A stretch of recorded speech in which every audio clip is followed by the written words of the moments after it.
मुग़ल बादशाहुनि पंहिंजे दौर में कई शाहकार तामीर कराया जेके सदियूं गुज़रण बाद भी संदन हुक्मरानी जा अक्स अया कनि था।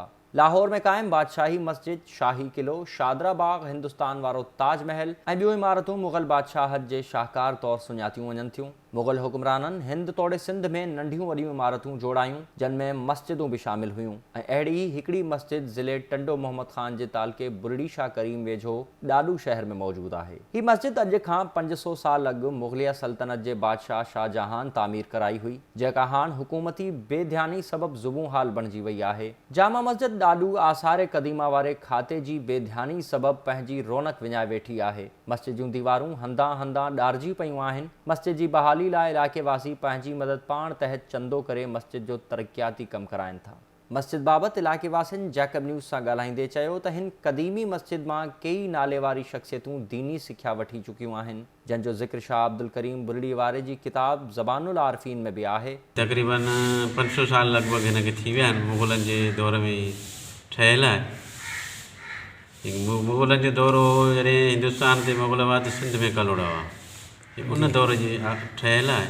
नई तमीर सां हीउ जेको विरांडो आहे या वज़ू जूं जायूं आहिनि या हीउ विरांडो आहे इहो नओं आहे। पुराणी तमीर जेका हीअ अंदरी मस्जिद आहे इहा पी लाइ वफ़ाक़ खे ख़ुशूसन सिंध गवर्नमेंट खे ऐं सकाफ़त खाते वारनि खे त हीउ क़ौमी विरसो आहे ऐं हिन खे बचायो।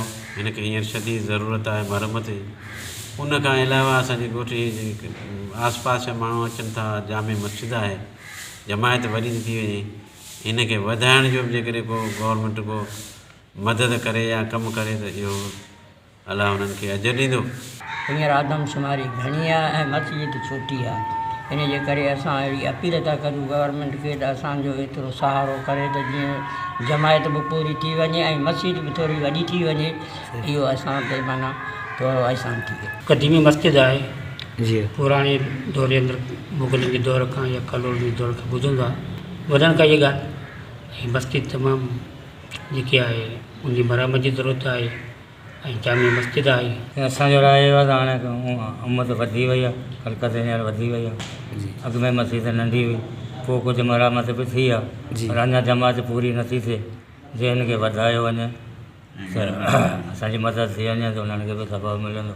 तो मस्जिद इहा ॼाण आहे त तमामु क़दीमी पुराणी मस्जिद आहे। चवंदा त शाहजहान बादशाह जे दौर में ठही आहे ऐं हिन जा जेके पेश इमाम अब्बासी ख़ानदान मां अचनि पिया। हीउ ॾाढो शहर आहे, क़दीमी शहर आहे। कई नौजवान ईंदा आहिनि ॾिसणु घुमणु। हाणे हिन मस्जिद जो हालात इहे आहिनि जो मथे ॾार पइजी विया आहिनि। हाणे असांजो अर्ज़ु आहे जेके वास्तेदार माण्हू आहिनि मदद करे हिन खे ठाराइनि त इहा ठही वञे ऐं जेका बची वञे ऐं हीअ मस्जिद ॾाठी न वञे ऐं उहा क़दीम मस्जिद आहे। असांजो इहो अर्ज़ु आहे। ॾाॾू शहर में क़ाइम हिन क़दीमी जामे मस्जिद समेत समूरी क़दीमी इमारतुनि खे खंडरात थियण खां अॻु आसार क़दीमा ऐं हाकिम वक़्त खे सुजाग थियणो पवंदो ऐं क़दीमी इमारतुनि खे विरसे जो दर्जो ॾेई संदन बहाली लाइ जोगा उपाउ वठण जी सख़्तु ज़रूरत आहे। लाल बख्श सठियो, जैकब न्यूज़, बुरड़ी शाह करीम।